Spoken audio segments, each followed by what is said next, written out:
하나님 말씀 마가복음 13장 마가복음 13장 21절서부터 27절까지 우리 다 같이 합동하겠습니다. 마가복음 13장 21절서부터 27절까지 시작. 그때에 사람이 너희에게 말하되 보라 그리스도가 여기 있다 보라 저기 있다 하여도 믿지 말라. 거짓 그리스도들 거짓 선지자들이 일어나 이적과 기사를 행하여 할 수만 있으면 택하신 백성을 미혹하려 함이라. 너희는 삼가라. 내가 모든 일을 너희에게 미리 말하였노라. 그때에 그 환난 후 해가 어두워지며 달이 빛을 내지 아니하며 별들이 하늘에서 떨어지며 하늘에 있는 권능들이 흔들리리라. 그때에 인자가 구름을 타고 큰 권능과 영광으로 오는 것을 사람들이 보리라. 또 그때에 제가 천사들을 보내어 자기 택하신 자들을 땅의 끝으로부터 하늘 끝까지 사방에서 모으리라. 아멘. 우리 마가복음 13장은 환난과 주님의 재림에 대해서 우리에게 자세히 알려주었습니다. 이 세상 끝날에 되어질 일을 살아서 주님 맞이할 자들에게는 반드시 이것을 알아야 됩니다. 그 나라 가지 아니할 사람들에게는 이런 말씀이 필요가 없고 알 이유도 없습니다. 그저 십자가 구속의 은총만 입은 것만으로도 감사하지만은 그 나라 가려고 하는 자들에게는 반드시 이 말씀을 알지 못하고는 이 말씀을 내 마음에 새겨 놓지 아니하면은 환난을 이길 수가 없습니다. 제가 전에도 말씀드렸습니다만은 대학교 갈 사람에게 공부가 필요하고요. 또 수능고사가 필요하지. 대학교 가지 아니할 자들에게는 수능고사가 아무 필요가 없습니다. 그저 학교만 열심히 다니고 졸업장만 받으면 뭐 그것으로 끝납니다. 그리고 학교 선생님들도요, 들어보니까 한 반에 뭐 20, 30명 있으면 10여 명 대학교 갈 걔들만 집중 가르치지 나머지 애들은 핸드폰 가지고 문자 메시지를 보내든지 졸든지 전혀 관여를 하지 않는다고 합니다. 대학교 갈 걔들만 집중으로 가르치고 걔들을 중심해서 지도를 하지 이 안 갈 자식들에게는 전혀 뭐 담임 선생님이라도 신경을 그렇게 많이 쓰지 않는답니다. 오늘 그와 같이 오늘 우리가 영혼구원 받을 자들에게는 이 시대에 관한 것 몰라도 하나님의 말씀을 몰라도 관계없습니다. 뭐 세상 끝나든지 어떻게 되든지 끝나기 전에 내가 죽든지 주님 나라 가는 것 부활 성도가 되는 건 전혀 관계가 없습니다. 그런데 계속 오늘 지난번에도 말씀드린 바와 같이 5절에도 미혹을 말씀했죠.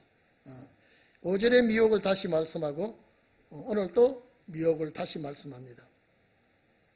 자, 그렇기 때문에 미혹에 대한 말씀을 하고 난 다음에 재림을 여기에 24절부터 말하고 있습니다. 그러면 재림 앞에 뭐가 있느냐? 미혹이 있다 이 말이에요. 5절에 미혹을 예수님께서 말씀했으면 여기서는 안 했어도 됩니다. 근데 다시 또 반복합니다. 그렇다면은 미혹이 얼마만큼 우리 앞에 중요하다고 하는 것 제가 늘 말씀드리죠. 내 미혹합니다. 내 여러분에게 미혹할 테니까 절대 안 그럽니다. 미혹하는 그 사람이 정확한 말씀 가지고 확실하다고 하면서 접근을 하게 됩니다. 그렇기 때문에 미혹이라는 것은 그냥 쉽게 생각해서는 안 됩니다. 아마 에덴 동산에서 옛뱀이 하와에게 내 미혹할 테니까 내 말 들어 아마 이랬으면 당장 물리쳐버릴 겁니다. 그런데 미혹이라고 하는 것은 내 편에 서서 유익하도록 아주 달콤한 미끼를 가지고 미혹하기 때문에, 그래서 미혹을 받지 않도록 주의를 해라. 그래서 미혹을 이기라. 많은 사람들이 그리스도의 이름을 가지고 미혹을 하게 되고 넘어뜨리게 되고 이기지 아니하면은 그 미혹에 넘어간다는 것은 구원의 문제가 되기 때문에 제가 늘 말씀합니다. 은혜 시대 성도들에게는 그렇게 이제 미혹이 없습니다. 예수 믿는 그대로 내버려 둡니다. 은혜 시대 사람들에게는. 근데 신혼의 날에는요, 반드시 말씀을 들고 접선을 하기 때문에 많이 우리가 들어놓고 많이 우리가 말씀의 확신을 가지고 이길 수 있는 준비가 돼야지 섣불리 말씀을 알고 있다가는 미혹당하기가 십상팔구입니다. 그래서 5절의 미혹의 말씀을 예수님께서 말씀하셨는데 이제 21절에도 미혹을 조심하도록 해라. 이제 이적 기사를 동반하고 미혹을 가져오게 됩니다. 여러분, 기독교인들이 얼마나 연약한고 하니까요, 이적 기사가 나타나면 말씀이 옳은지 그런지도 모르고 이적 기사 앞에 혹합니다. 그리고 이적 기사가 사탄의 역사가 일어나는데도 하나님의 역사라고 하면 그게 미혹을 합니다. 그래서 이 미혹에 관해서 성경 여러 곳에 말씀을 많이 해놨습니다. 이스라엘 백성들이 가나안 갈 때에 하나님이 모세를 통하여 신명기 13장 1절 이하에 보면은 미혹을 여기서 말씀했습니다. 선지자나 꿈꾸는 자가 나타나서 너희들을 미혹할 것이다. 이적과 기사를 보이고 너희들을 넘어뜨리게 하고 너희들을 시험 들게 할 때에 거기에 미혹되지 않도록 하나님이 모세를 통하여 가나안 가는 이스라엘 백성들에게, 여러분 이리 좀 보십시오. 이스라엘 백성들이 가나안 가는데 거기는 이방인들이 없습니다. 섞여 있다고 하는 것이 잡족입니다. 자, 그들이 거기에서 미혹하는 자가 나온다 이 말이죠. 가나안 가는데 올무를 거는 자가 있다 이 말이죠.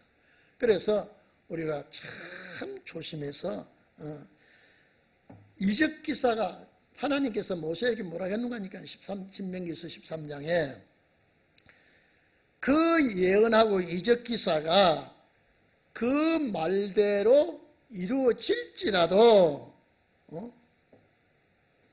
그들의 말을 청종하지 말아라 그럽니다. 그대로 이루어진다 이 말이에요.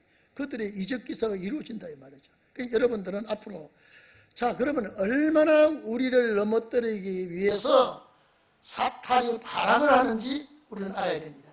이제 섣불리 알고는 안 됩니다. 확실히 알고 저 미혹이 무엇 때문에 뭘 가지고 미혹하는지 우리는 성경 가지고 정확하게 분별하고 물리칠 수 있는 그런 종들이 되기를 바랍니다. 그래서 난리와 난리 전쟁의 소문보다도 제일 첫 번째 미혹을 우리에게 말씀했거든요. 그래서 그 미혹을 꼭 이기도록 해라. 여러 가지 우리 성경 한번 더 찾아봅시다. 데살로니가 후서 2장 우리가 한번 성경을 한번 찾아봅시다. 보면은 거기에도 미혹을 말해놓고 있습니다. 데살로니가 후서 2장 1절에 거짓 선지자의 미혹, 정말로 엄청난 미혹을 말했습니다. 한번 봐보십시오. 1절에 보면 형제들아 우리가 너희에게 구하는 것은 우리 주 예수 그리스도의 강림하심과 우리가 그 앞에 모임에 관하여 혹 영으로나 혹 말로나 혹 우리에게서 받았다는 편지로나 주의 날이 이르렀다고 쉬이 동심하거나 두려워하거나 하지 아니할 그것이라. 누가 아무렇게 말하여도 너희가 미혹하지 말라. 자, 무슨 모임이 있든지 무슨 어떤 소리를 하든지 절대 미혹하지 말라.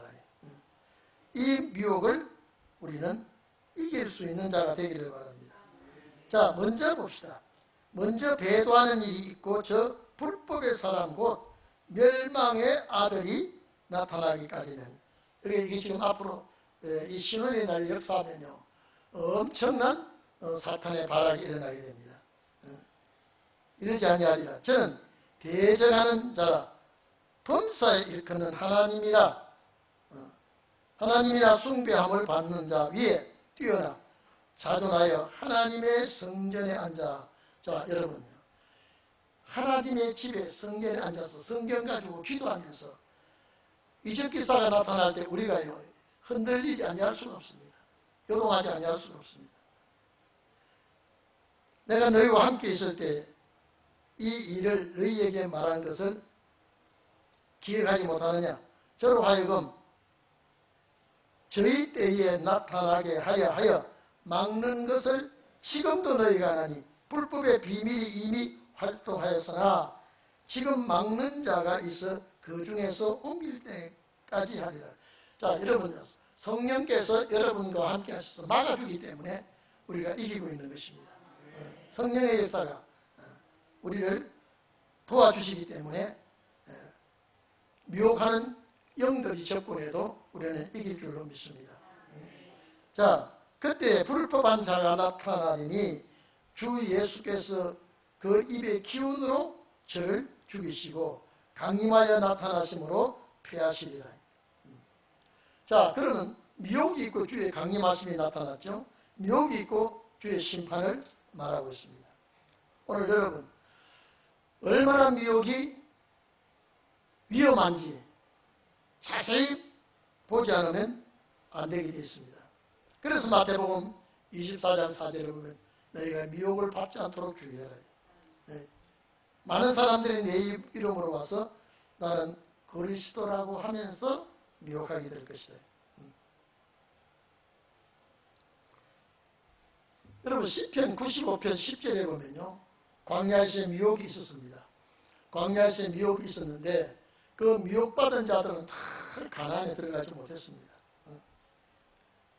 시편 95편 여러분 10절에서 쭉 보면요 안식에 들어갈 때에 강팍한 그들의 마음이 미혹을 받아서 안식에 들어갈 수 없게 된 것입니다.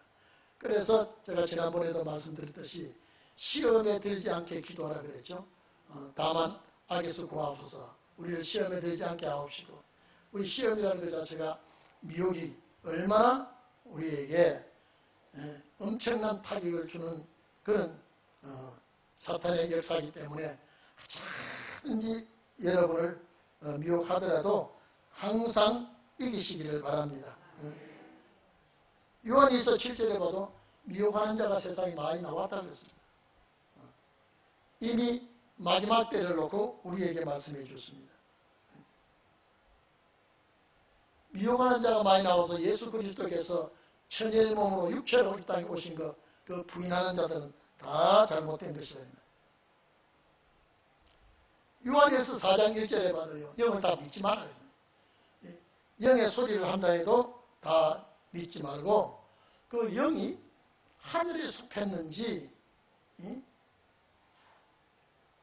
그렇지 않은지 잘 우리는 분별할 줄 알아야 됩니다. 거짓 선지자들이 세상에 나왔다 하면요 안 믿는 불신자들에게 안 나옵니다. 해당 안 됩니다.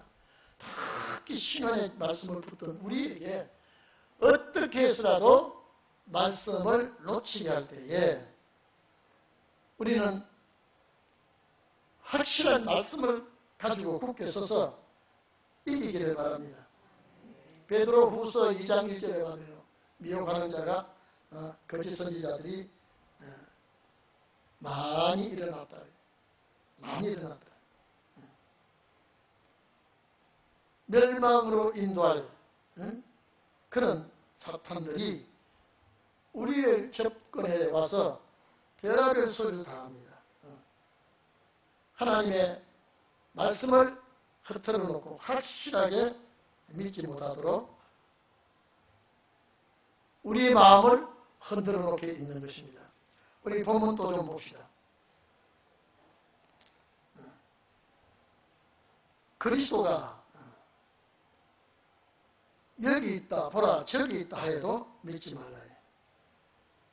여기 주님이 바로 오시는 역사가 여기서 나타난다, 저기서 나타난다 이래도 절대 믿지 말아라. 믿지 말아라. 우리가 얼마나 준비를 잘해야 미혹을 이길 수 있도록 철두철미한 준비를 해야 되겠습니다. 거짓 그리스도들과 거짓 선지자들이 일어나서 이적과 기사를 행하여 할 수만 있으면 택하신 백성을 미혹해 하려 하리라요. 여러분, 이 택한 백성은 모든 기독교인이 아니라 신원의 말씀으로 그 나라 가기 위해서 준비하는 자들, 그 택하신 그 모든 신원의 종들에게 더더욱 미혹의 화살을 가지고 덤벼들게 되어 있습니다. 여러분들 준비 잘 하시기 바랍니다. 우리가 일상생활에 밥을 먹고 살듯이 내 영은 말씀을 먹고 살아가야 되기 때문에 항상 내 말씀이 주의 말씀 안에서 소통을 하고 대화를 하고 활동을 할 수 있도록, 얼마나 미혹이 우리에게 접선해 올 때 위험한가를 5절만 봐도 충분히 이해가 되는데, 또 우리에게 말씀을 하고 또 우리에게 부탁을 하고, 이런 부탁을 하면은 이제 우리가 이 말씀을 알아듣고, 그래야지, 말씀으로 내가 이길 준비를 해야지, 내 말씀으로 굳게 서야지, 누가 나를 요동하더라도 나는 흔들리지 않고 이 말씀으로 바로 설 수 있어야지. 여러분, 항상 자신 있고 확실한 그런 종들이 되기를 바랍니다. 그래서 할 수만 있으면 될 수 있는 대로, 안 될 줄 알면서도 접근해 와서 택하신 백성을 미혹해 한다. 이 미혹해 한다는 이 단어가 전에 말씀드렸죠. 방황하게 한다. 길을 잘 못 들게 한다. 하나님 나라에 가는, 천국 가는 길을 바로 못 들게 하고 방황하게 하면 영생은 놓치게 되는 것입니다. 기독교 역사에서 제일 중요한 것이 몸의 구속이에요. 이 몸의 구속이요. 여러분, 영혼 구원은 어떻게 됐든 간에 내가 살 만큼 살다가 내가 죽으면 먼 훗날에 백보자 심판대에 가서 부활하면 생명책에 기록된 자는 생명의 부활로, 그게 기록되지 아니한 자는 심판의 부활로 나온다고 그랬죠. 이제 거기에 빛과 어둠, 구원과 심판이 나눠지는데, 예수님께서 말씀하신 것은 이 세상 끝날에 이제 그 죽은 자의 훗날 부활이 아니라 우리가 살아있는 동안에 환란이 들어온다. 여러분, 제가 전에도 말씀드렸죠. 노아 때와 같다 그러면요, 노아 살던 시대의 사람과 같다고 말하지만 아니에요. 노아 때 환란이 올 때, 그 환란이 올 때에 살아남는 자와 살아남지 못하는 자가 노아 때예요. 그 전에 미리 살다가 아마 장가가고 시집가고 먹고 마시고 사고 팔고, 자, 그게 노아 시대라고 한다고 하면, 그것보다도 노아 시대 심판이 들어옵니다. 심판이 들어오면 그 심판날에 심판을 이기고 심판을 준비하고 주님 맞이할 준비를 한 그 사람이 노아 때에 사는 사람이에요. 그렇기 때문에 깨어있다는 그것도요, 심판날에 주님 맞이할 자가 말씀으로 깨어 있어야 되죠. 그 전에 여러분 어떻게 깨어 있습니까? 깨어 있다라고 하는 것은 제가 늘 말씀드렸죠. 시간을 아는 거예요. 시간을 아는 겁니다. 제가 전에도 말씀드렸습니다만 학생이 깨어 있다 그러면 자기 등교 시간을 아는 거예요. 우리 직장인이 깨어 있다 그러면 출근 시간을 아는 거예요. 그 외에는 여러분요, 깨어 있다라고 하는 것은 시간을 알아야 된다는 뜻이거든요. 아, 내가 오늘 출퇴근해야 되는데 벌써 출근할 시간이 늦었네. 시간을 아는 그 자가, 자기가 출근할 시간을 아는 자가 깨어있는 자예요. 내가 학교 등교할 시간을 아는 자가 깨어있는 자예요.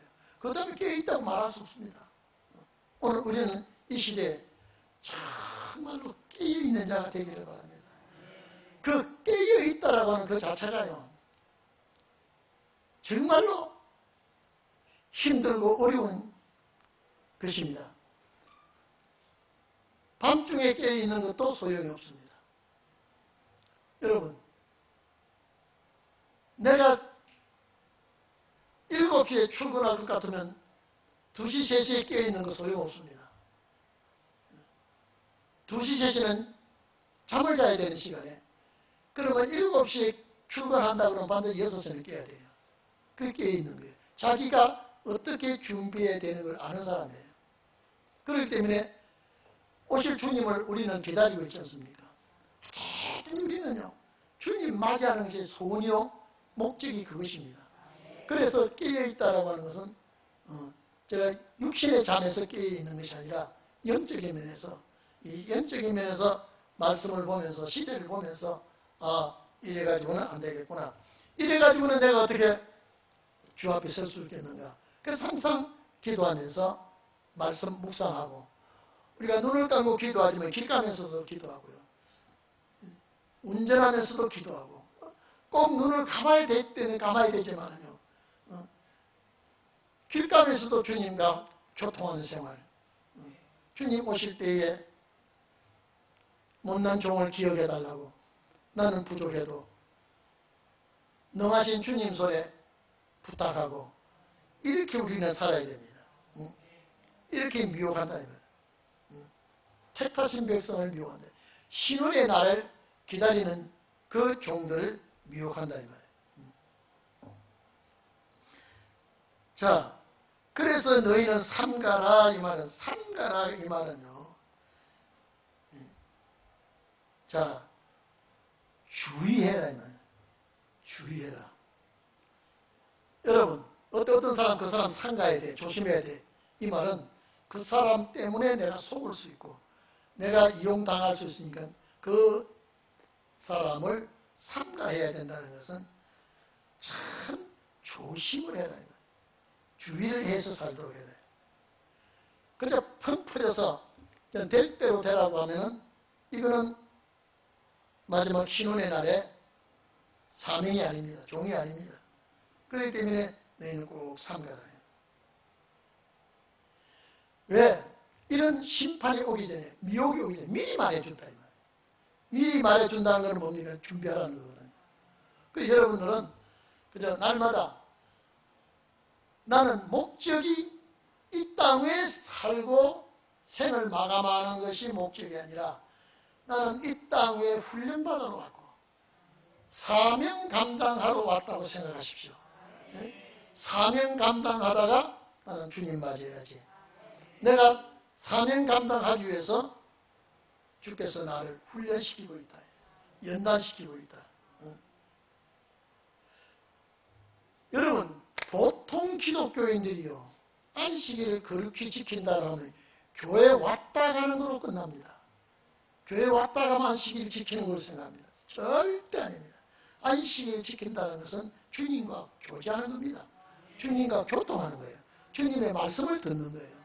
안식일 지킨다는 것은, 주일날, 옛날에 이 기독교의 삶을 제가 돌아보면요,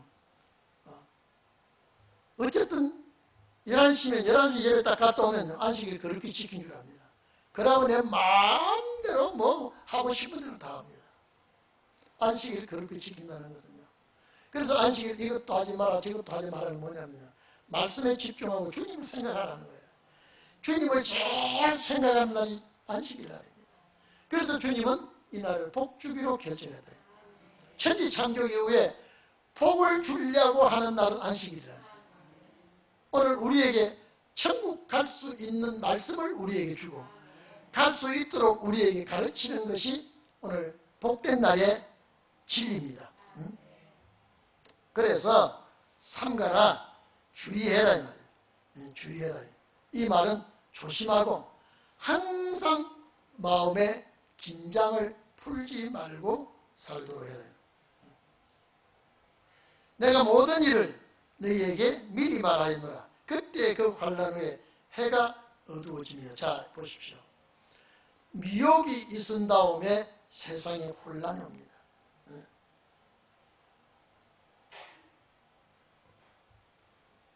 자, 그때 그 환난 후에 해가 어두워진다. 여러분요, 저는 학교 다닐 때 이런 말씀을 우리 교회에서 들을 때, 주님 오실 때가 되면 정말로 태양이 깜깜해지는구나. 주님 오실 때에 달이 새빨갛게 주홍빛같이 되어서 빛을 잃게 되는구나. 이것이 주님 오실 때의 징조구나 말이에요. 저는 그렇게 받아들였습니다.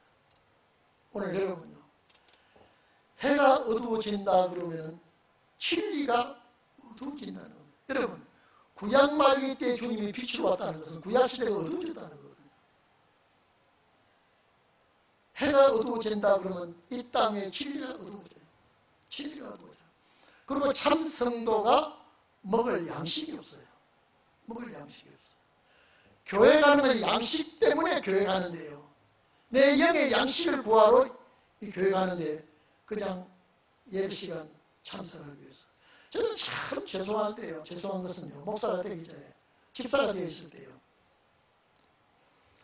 목사님을 만나서 인사하면요, 수요일 예배 꼭 참석해, 주일날만 왔다 가지 말고 예배 시간에 꼭 이 소리가 얼마나 충격적인지요. 예배 축도가 끝나자마자 나가버렸어요. 왜? 나는 주일날만 참석하면 내 신앙인의 생활을 다 하는 줄 알았어요. 그리고 감사예금 11조 내면 성도의 직분을 다 하는 줄 알았어요. 제가 목사가 되어도요, 주님 맞이하는 문제에 대해서는 깊이 생각하지 않고 골똘하지 않았습니다. 어쨌든 주님 맞이할 자는요, 예배에 참석해야 돼요. 영혼과는 관계없다니까요. 예배에 참석하고 내가 예수 그리스도의 말씀과 항상 내 몸에 핏줄이 많이 실필 줄 큰 동맥 정맥이 있어서 피가 돌듯이 항상 말씀이 내 속에서 운동력이 있어서 돌아야 돼요. 신경이 돌듯이 말씀이 항상 내 속에서 움직여주는 그런 자가 되어야 돼요. 해가 어두워져? 해가 어두워져. 여러분, 주님 오실 때 태양은 그대로 뜹니다. 달도 그대로 뜹니다. 뭐 천지 개벽이 되고 태양이 막 깜깜해지고 달이 뻘겋해지고 이런 일이 아니라 다른 빛을 받아서 반사하기 때문에 성도의 빛이 없어져요. 성도가 그리스도의 빛을 나타내지 못한다 이 말이에요. 자, 별들이 하늘에서 떨어지면, 여러분요, 지구에 별 하나만 떨어져도, 큰 별 하나만 떨어져도 지구는 폭파합니다. 그런데 이게 별들이 떨어진다. 자, 그러면 해가 아니고 진리라면, 달이 아니고 성도라면, 별은 지도자입니다. 큰 별이 저때 여러분요, 송해가 죽었을 때요, 코미디언 연예계 큰 별이 떨어졌다고 그러더라고요. 송해가 죽었는데 무슨 큰 별입니까? 그 분야의 빛을 발하고 그 분야에 열심히 일할 때, 그 명성이 나타날 때 그를 별이라고 그럽니다. 그러면 정치의 지도자는 정치의 별이 됩니다. 여러 개의 별이 있습니다. 여러 분야의 과학의 별이 있습니다. 예술계 각 분야에 그 분야에 빛을 낸 사람은 별이라고 합니다. 그래서 계시록 1장 마지막 절에 보면 일곱 별은 그랬죠. 일곱 별의 사자라고 했습니다. 사자는 앵겔로 천사라고 해요. 천사는 하늘의 천사가 아니라 하나님의 말씀을 전하는 지도자, 육신의 지도자를, 교회의 지도자를 천사라고 했습니다. 자, 그러고 보니까 별이 두둑둑 떨어진다는 상상, 그래서 과학자들이 이것은 엉터리라고 그럽니다. 어떻게 지구에 별들이 막 떨어집니까? 그런데 지도자가 수없이 지도자가 떨어지게 된다. 제 위치에 있던 지도자가 추락하게 된다. 여러분, 이것이 이사야 13장 10절에도 말씀했습니다. 하늘의 별과 그 별떨기가 빛을 내지 아니하고 해가 돋아도 어두우며 달이 빛을 비추지 아니한다 그랬어요. 이사야 13장은 바벨론 멸망이거든요. 이 세상 멸망할 때에 그런 시대가 온다. 그러면 우리는 해가 어두워지고 달이 핏빛같이 되고 별이 떨어지는 것은 천지 개벽이 일어나는 것이 아니라 이 땅 위에 지도자들이 다 타락을 하고 종교계가 종교 지도자다운 그런 지도자가 없어지고 그런 혼란한 시대에 주님이 오실 것이다. 여러분, 다시 알아야 될 것은요, 주님 오실 때 해는 동쪽에서 그냥 뜨고 달도 밤에 뜨고 별도 빛나게 된다는 말씀을 알아야 됩니다. 그럼 여기에 이것이 세상 끝날에 이런 일들이 많이 있을 것이다. 이런 일들이 많이 있을 것이다. 그래서 계시록 6장 12절에도 해가 총단같이 검어지고 온 달이 핏빛같이 식발개게 핏빛같이 되고 별들이 무화과 나무 선 과실이 떨어지듯이 별들이 땅에 떨어지고 하늘이 종이 축 말리듯이 쭉 말려버리고 각 산과 섬이 제자리에서 옮긴다. 그러면 별이 아니라고 하면 지도자라고 그러면요, 산과 섬은 세력입니다. 요동치 않은 거창한 세력들이 이동하고 바뀌고 이렇게 마지막 때에 되어진다 이 말이거든요. 여러분,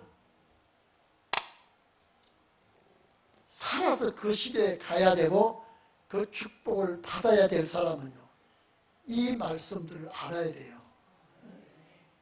별이 뭔지, 달이 뭔지, 해가 뭔지, 떨어진다는 것이 뭔지. 예수님께서 너희가 겨자씨만한 믿음이 있으면 산을 바다에 옮기겠다 이랬거든요. 그러면 감람산, 헬몬산을 바다에 옮긴다는 게 아니라 그 율법의 그 거창한 세력에 손들려 그 거대한 율법에 살아서 그 누가 밀어내지도 못합니다. 그 세력을 누가 손댈 수도 없습니다. 그런데 너희에게 그런 믿음이 있으면 그 세력도 옮겨버리겠다. 바다에 임하는 혼란한 세상에 던져버리겠다. 주님이 그렇게 말씀하십니다. 오늘 여기 산과 섬은 큰 세력들입니다. 요동치 않는 세력들이 다 넘어가게 된다. 요엘서 2장에 좋습니다. 요엘서 2장 31절에 여호와의 크고 두려운 날에 이르기 전에 해가 어두워지고 달이 핏빛같이 변한다. 왜 자꾸 해와 달을 연관시키냐. 하나님의 진리는 어둠을 쫓아내야 되는데 진리가 어둠에 잠겨버렸습니다.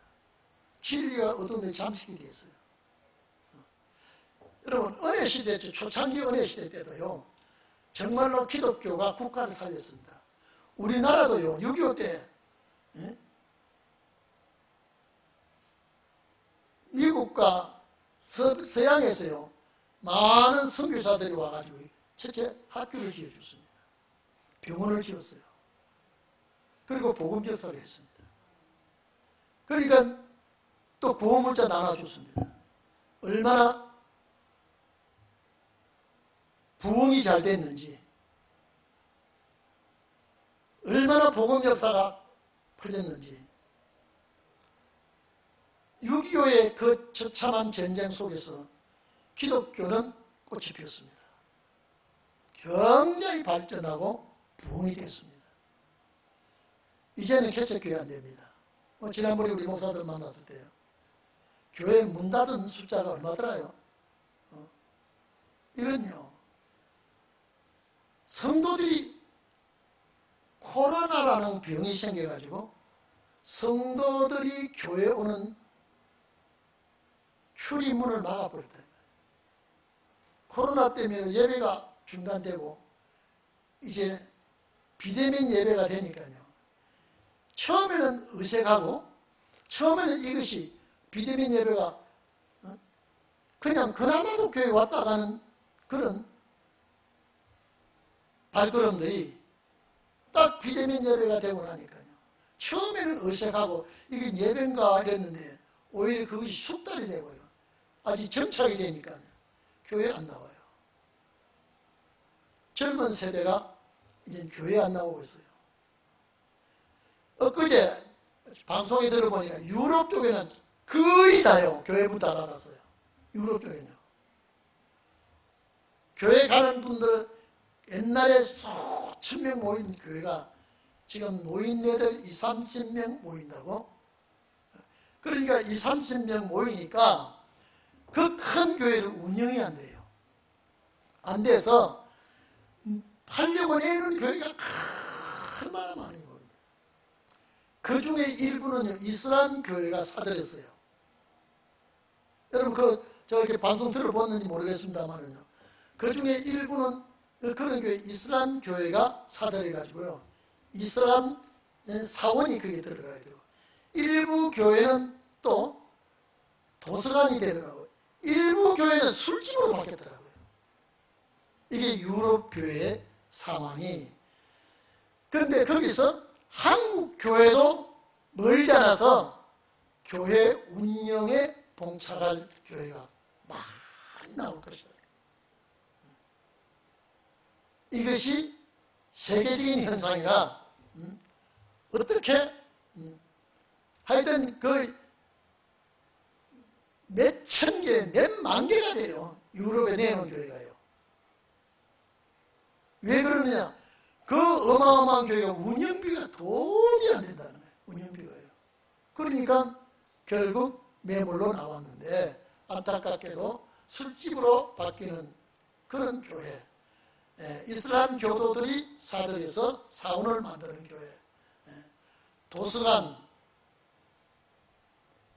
여러 가지 이 호텔도 또 만들고, 이런 상황을 쭉 보면서 이제는 종교는 이제는 도저히 부흥시킬 만한 그런 요소가 없다. 저는 그 방송을 듣고 두 번 들었어요. 그 방송을 듣고 어차피 신혼의 종들은 하나님이 안 일으킬래야 안 일으킬 수 없는 처지에 오는구나. 제가 늘 말씀하지 않습니까?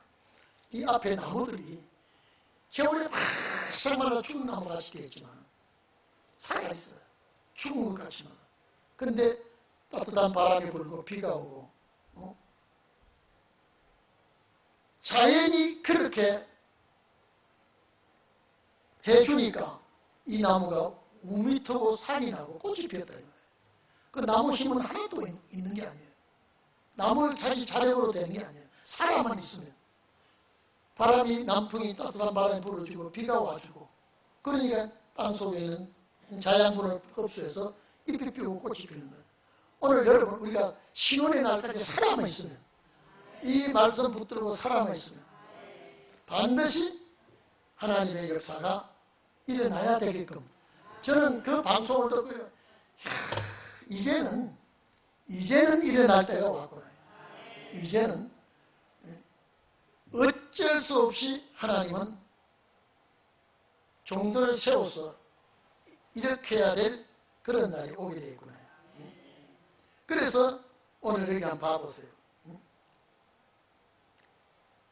별들이 25절에 보면 별들이 하늘에서 떨어지며 하늘에 있는 권능들이, 권능이라면 그 능력, 그 모든 그 자연계에서 별들이 돌아가면서 이 모든 궤도에 움직이는 그 힘, 이 말은 별이 움직이는 힘을 보지 말고 이런 세력가들, 정치인들, 권력자들의 그 모든 힘이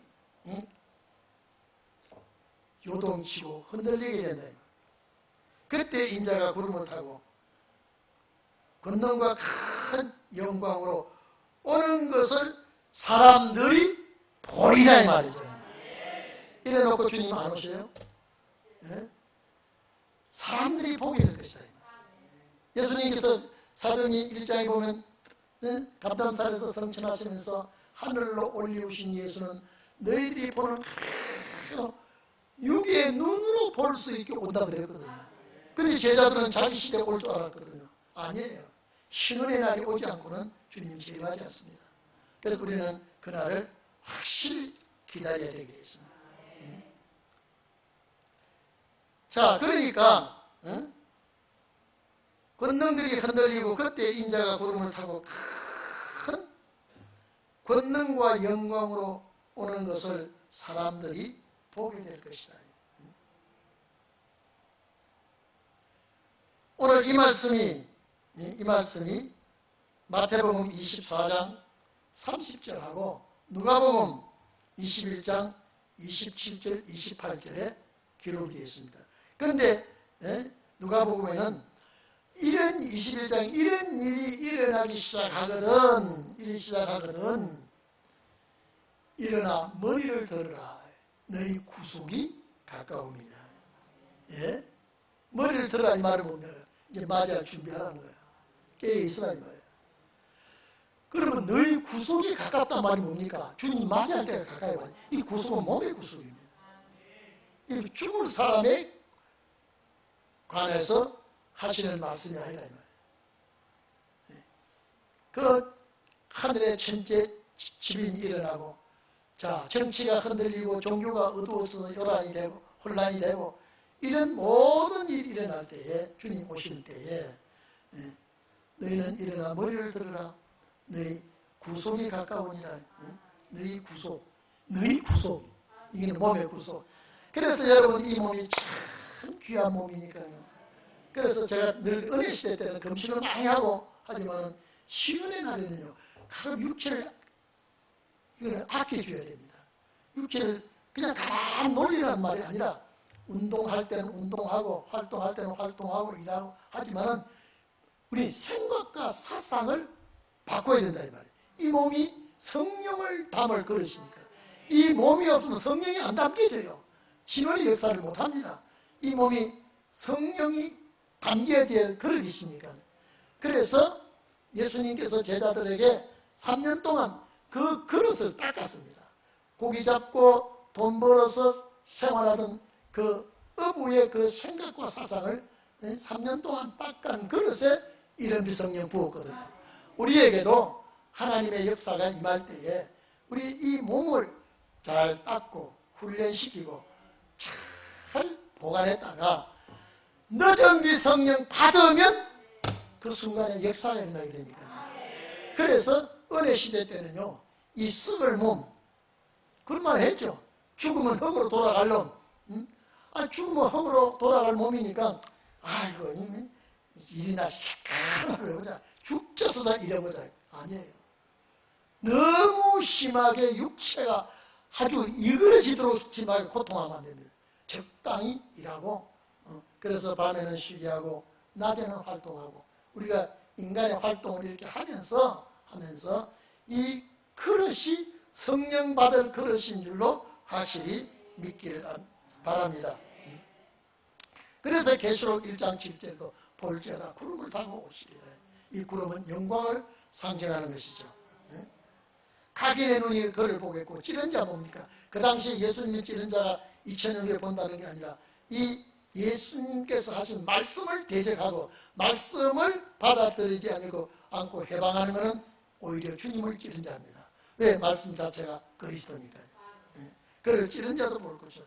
땅에 있는 모든 족속이 가슴을 치고 통곡한다 그랬습니다. 저는 땅에 있는 모든 족속이 이 세상 모든 사람들이 아는데 원어를 보니까 기독교인이에요. 뷰레라고 하는 이 하나님의 백성이, 여러분 안 믿는 사람은요 가슴 칠 이유가 없습니다. 당하면 놀래 기절하다가 죽죠. 근데 나는 주님 맞이할 것 같아. 하나님 나를 안 버리셔. 내가 교회 봉사도 다 했고 내가 우리 가정 잘 예수 믿도록 해서. 아니에요. 말씀 붙들지 않으면 은혜 시대는 참 훌륭한 사람이에요. 그러나 신원의 날에 말씀 붙들지 않으면요 이 환난을 당하게 됩니다. 주님 오실 때 나는 반드시 주님 맞이할 거야 믿다가 주님 맞이하지 못하게 될 때 가슴을 치는 자가 누구냐? 하나님의 백성이에요. 이방인 아니에요. 나는 이것이 모든 족속이라고 그래요. 이방인들과 같이 묶어서 봤는데 아니에요. 이방인들은 주님 오실 때 가슴 왜 칩니까? 기절하고 죽지 그냥요. 그런데 가슴 치는 것이 뭐냐? 기독교인이에요. 오늘 여러분들은 가슴을 치는 일이 없고 기뻐 주님을 찬양하는 그런 종들이 다 되기를 바랍니다. 그러니까 보세요. 자, 봅시다. 권능으로 오는 것을 보리라. 또 그때 제가 천사들을 보내어 자기 택하신 자들을 땅 끝으로부터 하늘 끝까지 사방에서 모으리라. 여러분 여기 27절에 이런 역사가 일어날 때 천사를 보내겠다고 그랬죠. 우리가 하늘에 있는 천사를 또 보지 마십시오. 반드시 우리가 민수기 20장 16절 17절에 보면요 이스라엘 백성들이 하나님 앞에 막 살려달라고 부르짖습니다. 하나님의 백성을 돌아봐달라고 이스라엘 백성들이 부르짖을 때 하나님이 천사를 보내서 그들을 이끌어냈다 그랬습니다. 그때 천사가 누굽니까? 모세예요. 마지막 제2의 출애굽도 이런 역사가 일어날 줄로 믿습니다. 이런 역사가 우리에게 와야 됩니다. 그래서 우리는 지금은 참 볼품이 없고 보잘것없고 지금은 연약한 그릇 같지만은 하나님이 우리를 쓰시기만 하면 이런 역사가 나타날 줄로 믿습니다. 딱 끝까지 가서 택한 백성 다 찾아내고, 예수님께서 말했죠. 너희가 이스라엘 집을 다 돌아다니지 못해서 인자가 오리라 그랬죠. 왜 이스라엘 집은? 예수님 당시에 이스라엘은 강원도만한 이 이스라엘 밖에 볼 수 없지만 주님 오실 때는요 하나님의 백성이 사는 곳은 다 택한 백성이 사는 곳은 다 찾아가서 주님 나라 갈 백성을 이끌어내야 되는데 다 다니지 못해서 인자가 오리라 그 말은 찾아낼 곳이 없는 데는 갈 이유가 없습니다. 찾아낼 곳이 없는데 한 사람이라도 신원의 말씀을 받아들이고 찾아낼 사람이 있으면 딱 끝까지 가서 찾아내는데 어느 지역에는 갈 이유도 없는 곳이 있습니다.